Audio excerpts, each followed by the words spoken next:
नमस्कार, मैं हूं कृतिका और पेश आज के प्रमुख हलचल।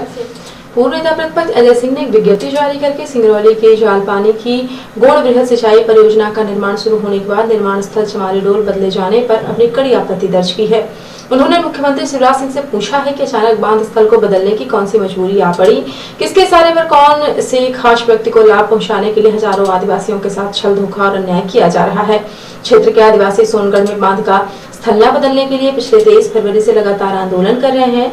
अजय सिंह ने कहा कि जब एक बार गोपद नदी पर बनने वाले बांध की तरह कुसमी की जालपानी में तय हो गई है तो इसे बदलने की क्या मजबूरी और औचित्य है।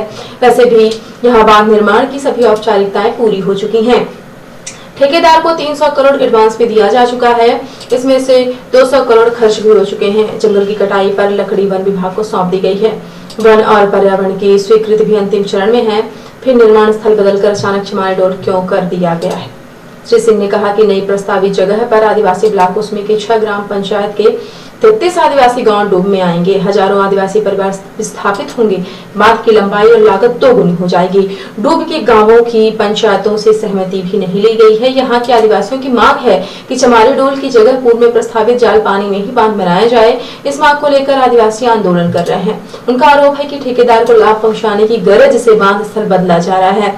उनका यह भी आरोप है कि जालपानी को कोल ब्लॉक पर एक उद्योगपति की नजर है, जिससे शिवराज सिंह की शह प्राप्त है।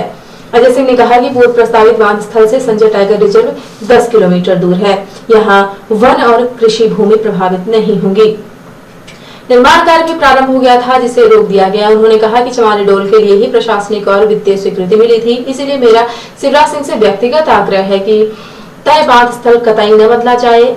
यह निर्णय अव्यवहारिक होगा। बांध स्थल बदले जाने के विरोध में सोनगढ़ में आंदोलन। आदिवासियों की ओर एक प्रतिनिधिमंडल आज भोपाल में अजय सिंह से मिला। इसमें हंसलाल यादव ब्लॉक कांग्रेस अध्यक्ष कुसमी, उदित नारायण साहू अध्यक्ष ब्लॉक किसान कांग्रेस कुसमी, ध्यान सिंह अध्यक्ष किसान संघर्ष समिति सोनगढ़, जगधारी सिंह टेकाम उपाध्यक्ष किसान संघर्ष समिति सिंगरौली और गेंदलाल साकेत प्रवक्ता जिला कांग्रेस सिंगरौली शामिल थे। उत्तर प्रदेश में संपन्न हुए विधानसभा चुनावों में कुंडा के राजा भैया ने एक बार फिर से अपनी जीत का रिकॉर्ड कायम रखा है। कुंडा राजा भैया लगातार 7 पंचवर्षीय विधानसभा चुनाव जीतने का रिकॉर्ड कायम किया है। उनकी इस जीत से युवाओं में भारी उत्साह देखने को मिला है। राजा भैया की उत्तर प्रदेश के चुनावों में जीत की खुशी का जश्न सीधी शहर के युवाओं ने भी मनाया। सीधी शहर के प्रिंस स्ट्रीट मार्ट के पास बम फोड़ सिंह और उनके मित्रों ने पटाखे फोड़े, आतिशबाजी की और एक दूसरे को मिठाई खिलाकर राजा भैया की जीत का जश्न मनाया। इस दौरान बड़ी संख्या में लोग मौजूद थे।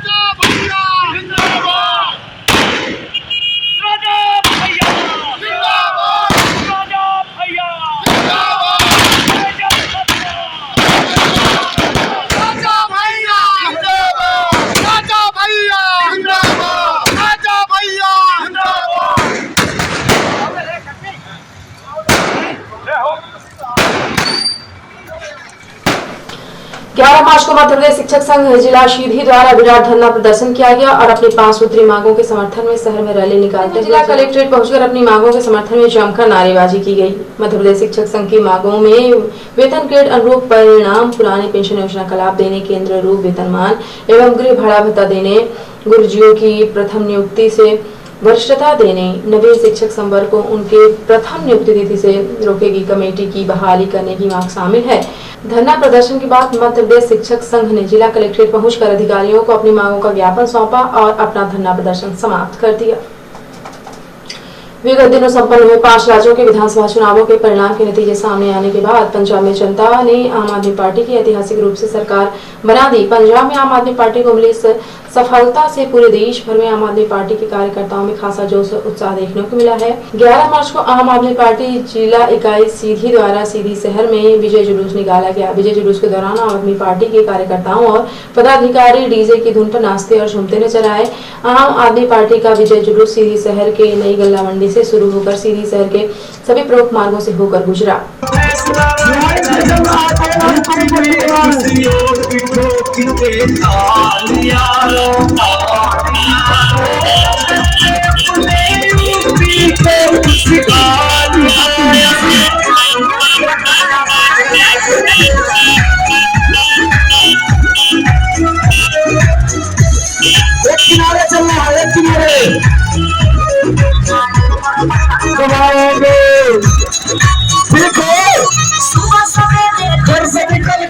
इसके दौरान आम आदमी पार्टी के रामचरण सोनी ने एनटीवी इंडिया न्यूज को अपनी प्रतिक्रिया देते हुए कहा कि आने वाले समय में हम मध्य प्रदेश में भी अपना परचम लहराएंगे और आम आदमी पार्टी द्वारा अन्य राज्यों में जनता को दी जाने वाली सुविधाओं को यहाँ भी प्रदान करेंगे।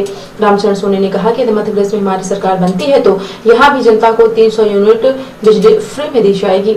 आम आदमी पार्टी लगातार जनहित के मुद्दों पे काम करती रही है और उसी का नतीजा है कि आम आदमी पार्टी का जो ग्राफ है वो लगातार बढ़ता जा रहा है। आम आदमी पार्टी का और केजरीवाल जी का जो दिल्ली मॉडल है वो दिल्ली मॉडल की चर्चा पूरे देश में हो रही है और विदेशों में भी हो रही है। उसी के लेके कल जो ऐतिहासिक जीत दर्ज की आम आदमी पार्टी ने, उसी की खुशी में आज ये विजय यात्रा निकाली जा रही है और ये यात्रा जो है आगामी नगर पालिका की शंखनाद रैली के माध्यम रैली भी है। आने वाले कुछ ही समय में मध्य प्रदेश का चुनाव होने वाला है, क्या दावे हैं आपके, क्या कहना चाहेंगे? हमारे दावे एक ही है कि हमें केवल जनता के हितों का काम करना है और वो लगातार हम करते आ रहे हैं और करते रहेंगे और जनता पसंद कर रही है हमें।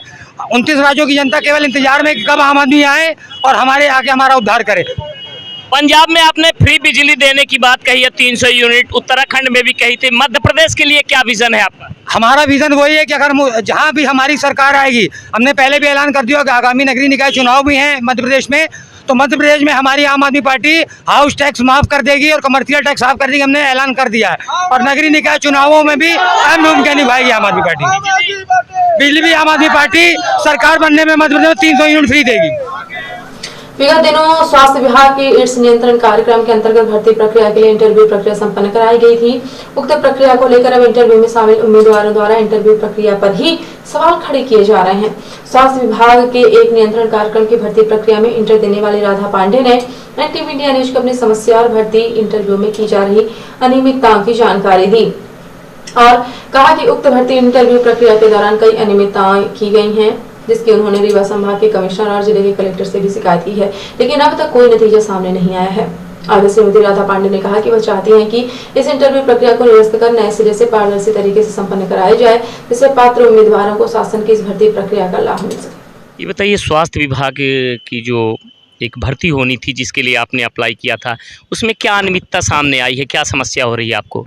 इसमें स्वास्थ्य विभाग द्वारा डीपीएम को भी उसमें शामिल करना था टीम में, जिसमें इन्होंने डीपीएम को शामिल नहीं किया। 6 सदस्यीय टीम होनी थी, 5 सदस्यीय टीम ने इंटरव्यू लिया। पहली अनियमितता। दूसरी अनियमितता, इन्होंने गाइडलाइन के अनुसार 20 लोगों को ही शामिल करना था, पर इन्होंने 63 लोगों को इंटरव्यू के लिए किया, जबकि 20 से अधिक आवेदन होने पर लिखित प्रक्रिया का प्रावधान था।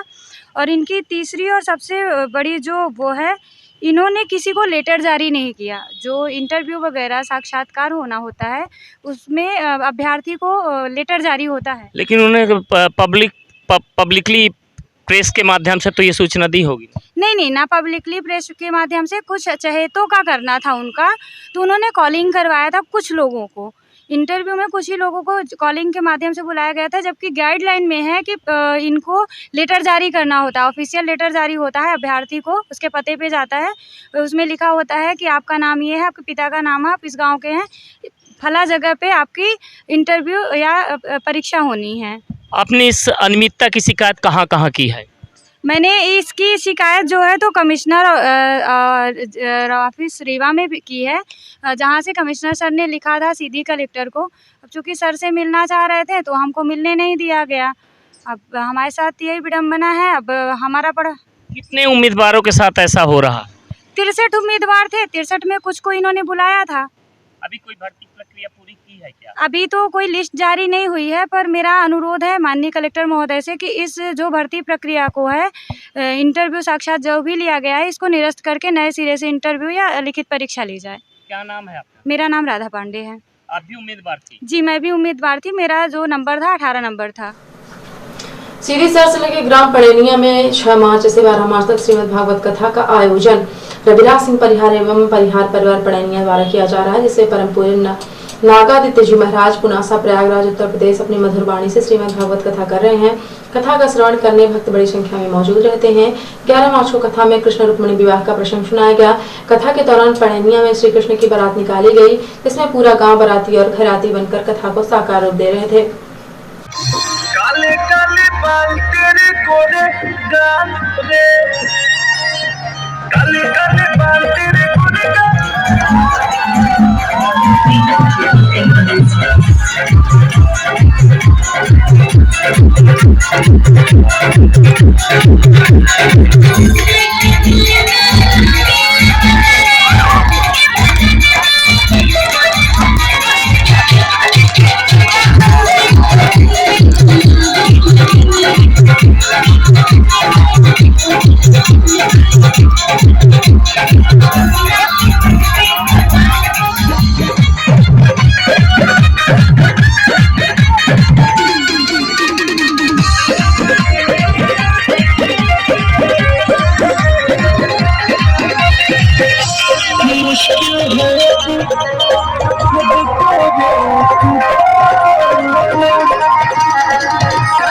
इस दौरान कथा के यजमान रविराज सिंह परिहार ने बारात की अगवानी की और कृष्ण भक्ति का आनंद उठाया। बारात स्वागत के बाद श्री कृष्ण रुक्मिणी का विवाह संपन्न कराया गया। इस मौके पर जिला कांग्रेस कमेटी के वरिष्ठ उपाध्यक्ष राजेंद्र सिंह भदौरिया, पूर्व मंत्री कमलेश्वर द्विवेदी, कांग्रेस के वरिष्ठ नेता ज्ञानेंद्र द्विवेदी, नगर की समाजसेवी भोला प्रसाद गुप्ता सहित बड़ी संख्या में श्रद्धालु और ग्रामीणजन मौजूद थे।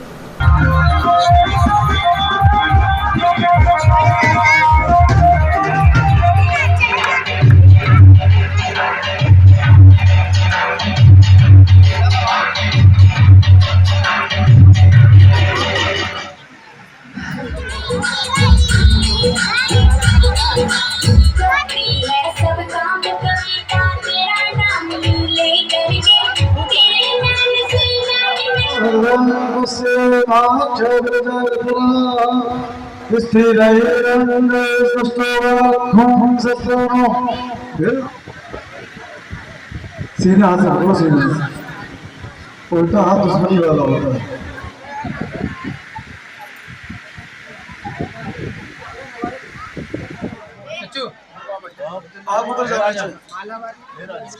ये भागवत कथा जो है 6 तारीख से शुरू हुई है, 12 तारीख को समापन है। हमारे महाराज जी मृगादित्य महाराज जी पनासा उत्तर प्रदेश के हैं जी।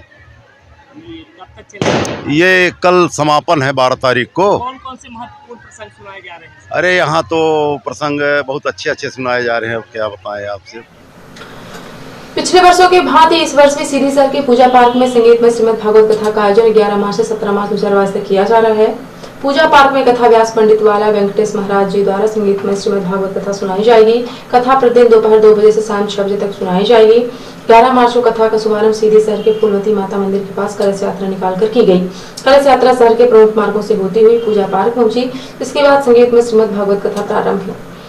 11 मार्च को संगीत में भागवत कथा में कथा सुनाते हुए कथा व्यास पंडित बाला वेंकटेश महाराज ने कहा कि जो व्यक्ति जितना विनम्र और सहनशील, प्रसन्न और सहज होता है, भगवान सदा उसके साथ होता है, उसकी मदद करता है। आगे पंडित बाला वेंकटेश महाराज ने कहा कि विनम्रता से अहंकार खत्म होता है। एक बात ध्यान रखना, यदि आप सरल बन जाओ, सहज बन जाओ, किसी के प्रति आपके मन में कोई कपट भाव ना हो, कोई विकृति ना हो, कोई द्वेष ना हो, तो अर्जुन का रथ भगवान आगे, ऐसा नहीं आपके रथ की डोर भी कृष्ण अपने हाथ में ले लेंगे। अंधकार तुरकार स्तन्निरोधकाः गुरु इत्यभिधीयते। इसीलिए गुरु न शिष्यात् स्वजनो न शिष्यात्। वो गुरु नहीं है जो समर्पित शिष्य, शरणागत शिष्य का कल्याण न कर सके। और अब पेश है प्रादेशिक हलचल। 5 राज्यों में कांग्रेस हारी तो मुंडवाया सिर। राजगढ़ के नेता ने यूपी छोड़कर सभी जगह कांग्रेस सरकार बनने की भविष्यवाणी की थी। सागर में रहस्य लोक उत्सव में पहुंचे केंद्रीय मंत्री सिंधिया, रोड शो भी निकाला। साउंड सिस्टम पर कांग्रेस का वॉकआउट। पूर्व विधानसभा अध्यक्ष बोले, सदन में बोलने पर पक्षपात, हम बोलते हैं तो माइक बंद, मंत्री के सामने चालू। रीवा में भीषण हादसा, 3 की मौत। खड़े कंटेनर और पिकअप को ट्रक ने मारी टक्कर। कंटेनर सुधार रहे 3 मैकेनिकों की मौत, 2 गंभीर। और अब राष्ट्रीय हलचल। हमारी मिसाइल पाक पहुंच गई। इंडियन आर्मी की मिसाइल पाकिस्तान में 124 km अंदर गिरी। भारत ने कहा गलती से चल गई। बठिंडा में आप जीती तो शादी हुआ झाड़ू डांस, झाड़ू उठा जमकर थिरके पंजाबी। सूबे के लोगों पर चढ़ा आम आदमी पार्टी की जीत का खुमार। पीएम नरेंद्र मोदी गुजरात पहुंचे। 10 किलोमीटर का उनका भव्य शो निकला। कमल निशान वाली टोपी में नजर आए। और कंगाली की कगार पर श्रीलंका। सोने से ज्यादा महंगा हुआ दूध। घरों में न बिजली न गैस, लोग 2 वक्त की रोटी के लिए भी मोहताज। तो ये थी आज की प्रमुख हलचल। यदि आप न्यूज फेसबुक पर देखते हैं तो पेज को लाइक और फॉलो करें, यूट्यूब पर देखते हैं तो चैनल को लाइक और सब्सक्राइब करना बिल्कुल ना भूलें। आप किसी भी न्यूज को तत्काल पढ़ने के लिए लॉग इन करें www.ntvindianews.com। सीधे बंदी के प्रत्येक न्यूज का अपडेट अपने फोन में पाना चाहते हैं तो आप प्ले स्टोर से हमारा app NTV India News download करें। जुड़े रहे अपने आसपास के समस्त गतिविधियों से NTV India News के साथ। नमस्कार।